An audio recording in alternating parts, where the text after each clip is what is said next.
Break ನಂತರ ಕಾರ್ಯಕ್ರಮಕ್ಕೆ ಮತ್ತೊಮ್ಮೆ ಸ್ವಾಗತ. ಸೊ ವಿಜುವಲ್ಸ್ ಎಲ್ಲ ನೋಡ್ತದೆ. ಬ್ರೇಕ್ ತೊಳಕ್ಕಿಂತ ಮುಂಚೆ ಅದು ಸರ್ ಹೇಳ್ತಾ ಇದ್ದೀನಿ ಏನಾಯ್ತು?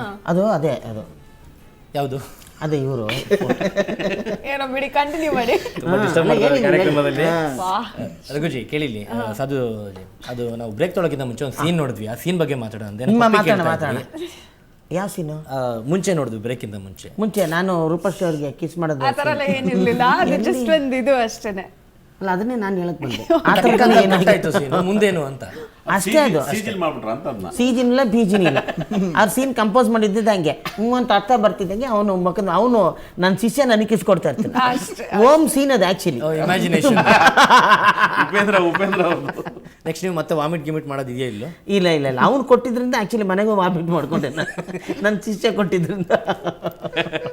ರೂಪಶ್ರೀ, ನಿಮ್ಗೆ ಹೇಗಿತ್ತು ಎಕ್ಸ್ಪೀರಿಯನ್ಸ್ ಅದು ಸರ್ ಜೊತೆ ಹೀರೋಯಿನ್ ಆಗಿ ಆಕ್ಟ್ ಮಾಡಿದ್ರು? ತುಂಬಾ ಖುಷಿ ಆಯ್ತು. ಆಕ್ಚುಲಿ ಫಸ್ಟ್ ಸ್ವಲ್ಪ ಭಯ ಆಯ್ತು ನನಗೆ. ಫಸ್ಟ್ ಟೈಮ್ ಅಲ್ವಾ ನೀವು ಮಾಡಿ? ಹೌದು, ಫಸ್ಟ್ ಆ ಸೀನ್ ಬೇರೆ ಇಟ್ಟಿದ್ರೆ ಇನ್ನೂ ಭಯ ಆಗೋಯ್ತು. ಇಲ್ಲ ಡೆಫಿನೆಟ್ಲಿ ಇಲ್ಲ. ಫಸ್ಟ್ ಬಂದು ಅವ್ರು ಹೊಡಿಯೋ ಸೀನು, ಮೊದಲನೇದನೇ ಅವ್ರನ್ನ ಹೊಡಿಯೋ ಸೀನು. ಸೊ ಅದು ತುಂಬಾನೇ ಭಯ ಆಯ್ತು ನನಗೆ, ಅವ್ರು ಹೇಗೆ ಏನೋ ಆಕ್ಸೆಪ್ಟ್ ಮಾಡ್ಕೊಂತಾರೆ ಅಂತ. ಬಟ್ ಮಾನಿಟ್ರಲ್ಲಿ ನಾನು ಮಾಡಿದಾಗ ಹಿ ಓನ್ಲಿ ಟೋಲ್ಡ್ ದಟ್ ಇನ್ವಾಲ್ವ್ ಆಗು, ಎಷ್ಟಾಗುತ್ತೋ ಫುಲ್ ಸ್ಟ್ರೆಂತ್ ಆಗಿ get involve in the character ನೋಡಿ, ಪರವಾಗಿಲ್ಲ ನ್ಯಾಚುರಲ್ ಆಗಿ ಬರಲಿ ಅಂತ. ಸೊ ನನಗೆ it was like good permission. ಅಲ್ಲ, ನನ್ನನ್ನು ಎಷ್ಟೇ ಹೊಡೆದ್ರು ಜನ ಕಾಮಿಡಿಯಾಗಿ ಅಂತ ನಗ್ತಾ ಇರ್ತಾರೆ, ಅವರಂತೂ ಹೊಳೋದಿಲ್ಲ. ನನ್ನನ್ನು ನೀವು ಹೊಡೆದಷ್ಟು ಜನ ನಗ್ತಾ ಇರ್ತಾರೆ, ಅದು ಸರ್ ಏನೋ ಕಾಮಿಡಿ ಮಾಡ್ತಾರೆ. ಸೊ ಅದು ತುಂಬಾನೇ ಈಸಿ ಆಯ್ತು ನನಗೆ. ತುಂಬಾ ಈಸಿ ಆಯ್ತು ಅಂತ ಹೇಳ್ತಾರೆ. ಹೌದು, ಸಪೋರ್ಟ್ ಮಾಡಿದ್ರಲ್ಲ, ನನಗೆ ಎನ್ಕರೇಜ್ ಮಾಡಿದ್ರು ಸೀನಲ್ಲಿ. So it was very nice working. ಯಾವ್ದಾರ ಸಿಚುವೇಶನ್ಸ್ ಅವ್ರ ಎದುರುಗಡೆ ಮಾಡ್ಬೇಕಾರೆ, ಸಾಧು ಅವ್ರ ಎದುರುಗಡೆ ಇರ್ಬೇಕಾರೆ ಅಫ್ಕೋರ್ಸ್ ಕಾಮಿಡಿ ಆಕ್ಟ್ ಮಾಡೋರ್ಗೂ ಡಿಸ್ಟರ್ಬ್ ಆಗುತ್ತೆ, ಅಷ್ಟೊಂದು ತಡ್ಕೊಳಕ್ಕಾಗಲ್ಲ ಅವ್ರ ಕಾಮಿಡಿ. ಅಯ್ಯೋ ನಿಜಾಗ್ಲೂ ಇವಾಗ ಹೇಗಿದಾರೋ ಅದೇ ತರ ಸೆಟ್ಟಲ್ಲೂ ಅಷ್ಟೇ. ಏನೋ ಒಂದು ಕೆತ್ಲೆ ಮಾಡ್ತಿರ್ತಾರೆ, ಏನೋ ಒಂದು ಮಾಡೋದು, ಸಡನ್ ಬಂದು ಏನೋ ಗಿಲ್ಲೋದು, ಪರ್ಚೋದು, ಚೊಕ್ಲಿ ಕೊಡೋದು, ನಾಯಿ ತರ ಬಂದು ದಿಢೀರ್ ಅಂತ ಮಾನಿಟರ್. ಅದು ಯಾಕೆ ಹಂಗೆ ಮಾಡ್ತಿದ್ದೆ ನಾನು ಅಂದ್ರೆ, ಅದು ಮಾರ್ಕೆಟ್, ಯಶವಂತಪುರ ಮಾರ್ಕೆಟ್, ತುಂಬಾ ಜನ ಅಲ್ಲ, ಆ ಜನರ ಮಧ್ಯೆ ಹಿಂದೆಯಿಂದ ಹೋಗಿ ಕಾಲ್ನ ಅಂತ ನಾಯಿ ತರ ಕಚ್ಬಿಡೋದು, ಅಂದ್ರೆ ಕೈಯಲ್ಲಿ ಹಿಂಗ್ ಮಾಡೋದು ಬೇಕು ಅಂತ ಸುಮ್ಮನೆ ಖುಷಿಯಾಗಿರ್ಲಿ. ಕ್ರೌಡು, ಆ ಕ್ರೌಡ್ ಮಧ್ಯೆ ಸೀನ್ಸ್, ಅದು ನಂದು ಬೇರೆ ಆ ತರ ಸೀನ್ಗಳು. So I have to maintain ಒಂದೇ ಆಟಿಟ್ಯೂಡ್, ಸೀರಿಯಸ್ನೆಸ್ ಇರಬೇಕು. ಶೇಖರ್ ಯಾವಾಗೂ be serious, get involved in the character. ಇವ್ರು ಬಂದ್ ನನ್ನ ಡಿಸ್ಟರ್ಬ್ ಮಾಡೋದು, ಬಂದ್ ನಗ್ಸೋದು, ಸಿಕ್ಕಾಬಟ್ಟೆ ಕಷ್ಟ ಆಯ್ತು. ಅಂಡ್ ನಮ್ಮ ಕಾಂಬಿನೇಷನ್ ಸೀನ್ಸ್ ಇರೋವಾಗಂತೂ ಅವ್ರ ಎಕ್ಸ್ಪ್ರೆಷನ್ಸ್ ನೋಡಿನೇ ನಂಗೆ ನಗು ಬಂದ್ಬಿಡೋದು ನನಗೆ. And where and all I had to carry that seriousness ಅಲ್ಲ. It was very difficult. ಆ ಕಾನ್ಸಂಟ್ರೇಷನ್ ಬೇಕು ಅಂತ ನಗ್ಸೋದು ಇವರು. ಐ ಮೀನ್ ಸಜೆಷನ್ ಶಾರ್ಟ್ಸಲ್ಲಿ ಎಲ್ಲ ತುಂಬಾ ಕಷ್ಟ ಆಯಿತು ನನಗಂತೂ. ಇಲ್ಲ, ಚಡ್ಡಿ ದೋಸ್ತಲ್ಲಿ ಬರೀ ಕಾಮಿಡಿ ಅಂದರೆ ಬರೀ ನಗ್ಸೋದು ಅಷ್ಟೇ, ಸುಮ್ಮನೆ ಏನೋ ಮುಂದಕ್ಕೆ ಹೋಗ್ತಾ ಇದೆ. ಏನು ಥೀಮ್ ಏನು? ಅದೇ ತುಂಬ ಸೆಂಟಿಮೆಂಟ್, ತುಂಬಾ ಸೆಂಟಿಮೆಂಟ್ ಸೀನ್ಗಳು. ಒಬ್ಬ ಇನ್ನೋಸೆಂಟ್ ವ್ಯಕ್ತಿ, ಅವನೇನೋ ಒಂದು ಊರಿಂದ ಏನೋ ಅವ್ರ ತಾಯಿ ಹೇಳಿದ್ಲು, ಈ ಥರ ಹೋಗಿ ಒಂದು ಜಾಗ ಇದೆ ನಿಂದು, ಬೆಂಗಳೂರಿಗೆ ಹೋಗಪ್ಪ, ಅಲ್ಲಿ ಹೋಗಿ ಅದನ್ನ ಸೈನ್ ಮಾಡಿಸ್ಕೊಂಬ ಅಂತ ಕಳಿಸಿರ್ತಾರೆ. ಅದೇ ರಂಗಾಯಣ ರಘು ಅವರು. ಆ್ಯಕ್ಚುಲಿ ಕ್ಯಾರೆಕ್ಟ್ರಲ್ಲಿ hero character comes like that. Okay. So ಅಲ್ಲಿ ಬಂದಾಗ ಇಲ್ಲಿ ಏನೇನೋ, ಇಲ್ಲಿ ಸಿಟಿ ಜನ ಏನೇನು ಮೋಸ ಮಾಡ್ತಾರೆ, ಏನೇನು ಅವ್ರನ್ನ ಯಾವ ಥರ ಯೂಸ್ ಮಾಡ್ಕೊಳ್ತಾರೆ ಹಳ್ಳಿ ಜನರನ್ನ ಅಲ್ವಾ. ಅದರಿಂದ ಅವನ್ನ ಆ ಮುಗ್ಧತನ ನಾವನ್ನೆಲ್ಲೂ ಬಿಡೋದಿಲ್ಲ, ಅವ್ನು ಜನರಲ್ಲಾಗಿರ್ತಾನೆ. ಇದರಲ್ಲಿ ಬರೋವಂಥ ಎಲ್ಲ ಸೀನ್ಗಳು ಚಡ್ಡಿ ದೋಸ್ತಲ್ಲಿ ನನಗಿಷ್ಟ ಆಗಿತ್ತು. ತುಂಬ ಎಕ್ಸ್ಟ್ರಾನರಿ ಸೀನು ರಂಗಣ್ಣ ರಘು ಅವ್ರದ್ದು. ಅವಿನಾಶ್ ಅವರು ಮಾವನ ಹತ್ರ ಬಂದು ಗೊತ್ತಿಲ್ಲದೆ ಆ ಸೈಟ್ಗೆಲ್ಲ ಸೈನ್ ಹಾಕ್ಕೊಟ್ಬಿಟ್ಟು ಅಲ್ಲಿ, ಅಂದರೆ ಇಲ್ಲಿ ಸಿಟಿ ಜನ ಎಷ್ಟು ಮೋಸ ಅಂದರೆ ಕಲ್ತ್ಬಿಟ್ಟಿದ್ದಾರೆ, ಎಲ್ಲ ಮೋಸ ಜಾಸ್ತಿ ಸಿಟಿಯಲ್ಲಿ ಅನ್ನೋದನ್ನು ತುಂಬ ಚೆನ್ನಾಗಿ ತೋರಿಸ್ತಾರೆ ಸಿನಿಮಾಲಿ. ಸೊ ಚಡ್ಡಿ ದೋಸ್ತ್ ಅಂದರೆ ಥೀಮ್ ಏನು ಸರ್ ಮೈನ್? ನೀವೇನು ಇಟ್ಕೊಂಡಿದ್ದು? ಚಡ್ಡಿ ದೋಸ್ತ್ ಅಂದ ಕೂಡ ಫಸ್ಟ್ ಬರ್ತದೆ ಫ್ರೆಂಡ್ಶಿಪ್. ಚಿಕ್ಕವಾಗಿಂದನೂ ಫ್ರೆಂಡ್ಶಿಪ್ಪು, ಒಂದು ಫ್ರೆಂಡು ಇನ್ನೊಂದು ಫ್ರೆಂಡ್ ಕಷ್ಟದಲ್ಲಿ ಜಸ್ಟ್ ಜೊತೆಗಿರೋದು ಮಾತ್ರ ಅಲ್ಲ, ಆ ಕಷ್ಟನ ಶೇರ್ ಮಾಡ್ಕೋಬೇಕು. ಸೊ ಇದರಲ್ಲಿ ಏನಂದರೆ at one point of time conflict position ಅಂತ ಹೇಳ್ತೀವಿ. ನೀವು ಈ ಸಿನಿಮಾದಲ್ಲಿ ನೋಡಿದ್ರೆ ಎಲ್ಲ ಕಾನ್ಫ್ಲಿಕ್ಟ್ ಪೊಸಿಷನ್ಸು ಒಂದು ಬಾರಲ್ಲೇ ನಡೀತಾ ಇರುತ್ತೆ. ಆ್ಯಕ್ಚುಲಿ ಕಥೆಯ ಚೇಂಜ್ ಆಗೋ ಪೊಸಿಷನ್ಸ್ ಅಂತ ಹೇಳ್ತಾ ಇರೋದು. ಅಲ್ಲಿ ಏನಂತ ಹೇಳಿದರೆ at one point of time ಇಬ್ಬರು ಒಂದು ಕತೆ ಶುರು ಮಾಡ್ತೀವಿ, ಇಬ್ರಿಗೂ ಒಂದು ಪ್ರಾಬ್ಲಮ್ ಆಗುತ್ತೆ. At one point of time ಇವ್ರ ಕತೆ ಇವ್ರು ಶಿಫ್ಟ್ ಆಗುತ್ತೆ, ಇವ್ರ ಕತೆ ಇವ್ರು ಶಿಫ್ಟ್ ಆಗುತ್ತೆ. ಹಂಗಂದ್ರೆ ಇವ್ರ ಪ್ರಾಬ್ಲಮ್ನ ಇವ್ರು ಸಾಲ್ವ್ ಮಾಡಕ್ಕೆ ಹೋಗ್ತಾರೆ, ಇವ್ರ ಪ್ರಾಬ್ಲಮ್ನ ಇವ್ರು ಸಾಲ್ವ್ ಮಾಡಕ್ಕೆ ಹೋಗ್ತಾರೆ. ಹಾಗೆ. ಸೊ ಆ ಶಿಫ್ಟು ಈ ಪ್ಲಾಟ್ ಸಿನಿಮಾದ ಅದೇ ಅಲ್ಲ, ಅದು ಫ್ರೆಂಡ್ಶಿಪ್ ಅನ್ನೋದು ಅದೇ ಅಲ್ವಾ. ಕರೆಕ್ಟ್. ಒಬ್ರಿಗೊಬ್ರು ಕೊಟ್ಟು ತಗೊಳ್ಳೋದೇ ಫ್ರೆಂಡ್ಶಿಪ್ಪು. ಅದಕ್ಕೆ ಯಾವುದೇ ಥರದ್ದಿರಲ್ಲ. ಅದು ಕಷ್ಟ ಆಗ್ಬೋದು, ಸುಖ ಆಗ್ಬೋದು, ಪ್ರೀತಿ ಆಗ್ಬೋದು, ತಿಂಡಿ ಆಗ್ಬೋದು, ತೀರ್ಥ ಆಗ್ಬೋದು, ಏನೇ ಆಗ್ಬೋದು, ಸಮಸ್ಯೆನೂ ಆಗ್ಬೋದು, ಏನಾಗ್ಬೋದು.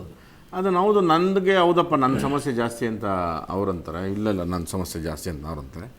ಅದಕ್ಕೆ ಮೀರಿ ಅವನೀಗ ಎಲ್ಲೋ ಒಂದು ನಾವು ಅಷ್ಟು 20 ವರ್ಷದ ಆದಮೇಲೆ ನನ್ನ ಫ್ರೆಂಡ್ ಒಬ್ಬ ಇದ್ದಾನೆ ಕದೀಮ ಅಂದ್ಬಿಟ್ಟು, ಈಗ ನಾವು ಆ ಫ್ರೆಂಡ್ಶಿಪ್ ಕರೀಮ ಕದೀಮ ಖದೀಮ್ ಖಾದಿಮ್ ನಾವು ಆ ಖಾದಿಮ್ನ ನಾವು ಕದೀಮ ಅಂತಿರ್ತೀವಿ. ಓಕೆ. ಅದಕ್ಕೆ ನೀನು ಖಾದಿಮ್ ಅಲ್ಲ ಕಣ, ಖದೀಮ್ ಆಗ್ಬಿಟ್ಟಿದ್ಯಾ ಬೆಂಗಳೂರಿಗೆ ಬಂದ್ಬಿಟ್ಟು ನೀನು ಅಂದ್ಬಿಟ್ಟು. ಓಕೆ.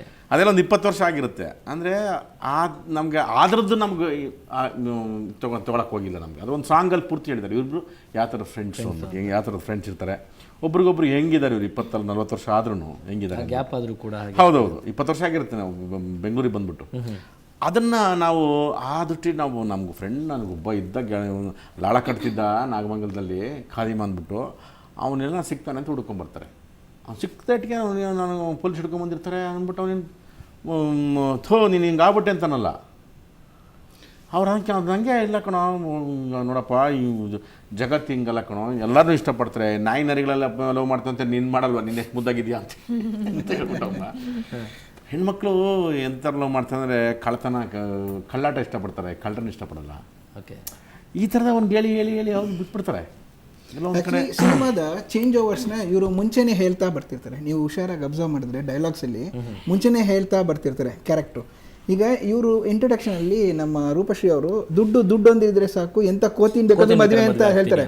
ಬಟ್ ಎಲ್ಲ ಹುಡುಗಿರು ಹಂಗಿಲ್ಲ. ಅದೇ ಥರ ಇವ್ರ ಕ್ಯಾರೆಕ್ಟರ್ ಹಂಗೇನೆ. ನೀವು ಸೆಕೆಂಡ್ ಹಾಫಲ್ಲಿ ನೋಡಿದ್ರೆ ಸಾಧು ಸರ್ನ ನೋಡಿದಾಗ್ಲೂ ಅವ್ರ ಫ್ರೆಂಡು ಹೇಳ್ತಾನೆ ಉಪ್ಪಿನ ಮೂಟೆ ಥರ ಇರ್ತಾನೆ ಅಂತ, ಆದರೂ ಇಲ್ಲ ಅಂತ ಅವ್ರು ಇವ್ರನ್ನ ಲವ್ ಮಾಡ್ಬೇಕಂತ ಬಂದಿರ್ತಾರೆ. ಸೊ ಹಂಗಂದ್ರೆ ಎಲ್ಲ ಹುಡುಗಿರು ಮನಸ್ಸು ಬರೀ ದುಡ್ಡುಗಂತ ಇಲ್ಲ, ದುಡ್ಡು ಸೌಂದರ್ಯ ಅಷ್ಟೇ ಆಗಲ್ಲ. ಕರೆಕ್ಟ್, ಅದಂತಿಲ್ಲ. ವ್ಯಕ್ತಿತ್ವ ಅನ್ನೋದೇ ಸೌಂದರ್ಯ, ಗುಣ ಅನ್ನೋದೇ ಸೌಂದರ್ಯ. ಅದು ಮೈನ್. ಒಂದು ಸೀನಲ್ಲಿ ರಂಗಾಯಣ ರಘು ಅವರು ಹೇಳ್ತಾರೆ, ತುಂಬಾ ಒಳ್ಳೆ ಸೀನ್ ಅದು. ರಘು ಸರ್ದು ಒಂದು ಸೀನ್ ನೋಡ್ಬಿಡೋಣ ಹಾಗಾದ್ರೆ, ನೋಡ್ಕೊಂಬ. ಸೊ ರಘು ಸರ್ದು ಒಂದು ಸೀನ್ ನೋಡೋಣ. ಹಾಗೆ ಮಿಮಿಕ್ರಿ ದಯಾನಂದ್ ಕೂಡ ಇದಾರಲ್ಲ, ಎಷ್ಟು ಸುಮಾರು ಕ್ಯಾರೆಕ್ಟರ್ಗಳಿದಾವಲ್ಲ ಇಲ್ಲ. ಎಲ್ಲ ಕ್ಯಾರೆಕ್ಟರ್ಸ್ಗೂ ಒಂದು ಜಸ್ಟಿಫಿಕೇಶನ್ ಇದೆ. ಆ್ಯಕ್ಚುಲಿ ಸಾಧು ಸರ್ ಜೊತೆಗೆ ಅಮಿತ್ ಅಂತ ಬರ್ತಾರೆ. ಅದೇನಕ್ಕೆ ಇಟ್ಟಿದ್ವಿ ಅಂತ ಹೇಳಿದ್ರೆ, ಆ ಕ್ಯಾರೆಕ್ಟರ್ ಕ್ರಿಯೇಟ್ ಮಾಡಿದ್ದೆ ಸಾಧು ಸರು ರೂಪಶ್ರೀ ಅವ್ರನ್ನ. ಬಿಕಾಸ್ ಸಾಧು ಸರು ಕಾಮಿಡಿಯನ್ ಆಗಿ ಸಿನಿಮಾದಲ್ಲಿ ನೋಡಿದ್ದಾರೆ ಜನ.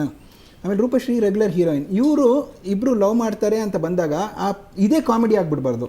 ಆವಾಗ ಏನಾಗುತ್ತೆ, ಸಾಧು ಸರು ಆ ಹುಡುಗಿನ ಲೈಕ್ ಮಾಡೋದನ್ನು ಜನಕ್ಕೆ ಏನೇನು ಪ್ರಶ್ನೆ ಬರುತ್ತೋ ಅದೆಲ್ಲ ಅವ್ನು ಕೇಳ್ತಾ ಇರ್ತಾನೆ.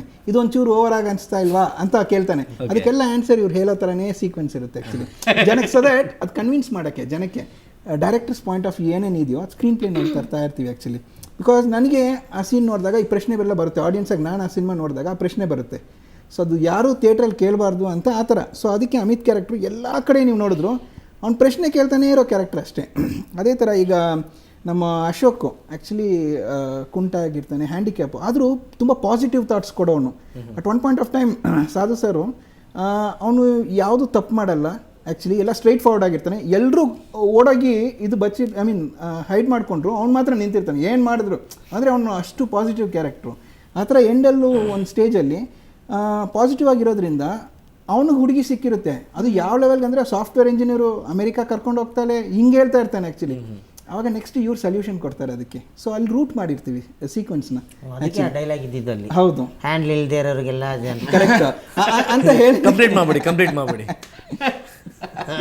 ಹ್ಯಾಂಡ್ಲ್ ಇಲ್ದೇ ಇರೋರಿಗೆಲ್ಲ ದೇವರು ಹೆಣ್ಣು ಕೊಡ್ತಾನೆ, ನಮಗೆ ಕೊಟ್ಟಿಲ್ವಲ್ಲೋ. ಅದೇ ಥರ ನಮ್ಮ ಮಿಮಿಕ್ರಿ ದಯಾನಂದ್ ಸರ್ ಎಲ್ಲ ಸೀರಿಯಸ್ ಸಿನಿಮಾದಲ್ಲಿ ಎಲ್ಲೋ ಒಂದು ಕಡೆ ಸೀರಿಯಸ್ ಸೀನ್ ತೊಗೊಳುತ್ತೆ. ಅಲ್ಲಿ ಇನ್ ಬಿಟ್ವೀನಲ್ಲಿ ಒಂದು ಚಿಕ್ಕ ಕಾಮಿಡಿ ಬೇಕಾಗುತ್ತೆ. ಅದಕ್ಕೆ ಇವ್ರನ್ನ ಈ ಥರ ಇಟ್ಟಿದ್ದೀವಿ. ಎಲ್ಲ ಸೀರಿಯಸ್ ಸೀನಲ್ಲೂ ಬಿಡಿ ಸಾರ್ ಅಂತ ಬರುತ್ತೆ. ಆ ಥರ ಅವನು ಅಶೋಕ್ ಬಂದ್ಬಿಟ್ಟು ಹೇಳ್ಬೇಕು, ನನ್ನ ಮದುವೆ ಕಾರ್ಡ್ ಇನ್ವಿಟೇಷನ್ ಕೊಟ್ಬಿಟ್ಟು ಎಲ್ಲ ಬಂದ್ಬಿಡಿ ಯಾಕ, ಅಯ್ಯೋ ಏನಪ್ಪ ಇದು. ಆ್ಯಂಡ್ ಡೈಲಾಗ್ಗಳು ಮಾತ್ರ ನಿಜವಾಗ್ಲೂ ತುಂಬ ಚೆನ್ನಾಗಲ್ವ ಸಿನಿಮಾದಲ್ಲಿ. ಡೈಲಾಗ್ ಯಾರು ಬರ್ತಿರೋದು? ನಟರಾಜ್ ಅಂತ. ಸೊ ಖಂಡಿತ ಡೈಲಾಗ್ ಬಗ್ಗೆ ಮಾತಾಡೋಣ. ಅದಕ್ಕಿಂತ ಮುಂಚೆ ಇನ್ನೊಂದು ಬ್ರೇಕ್ ತೊಗೊಳ್ಳೋಂಥ time. So take a break and come back.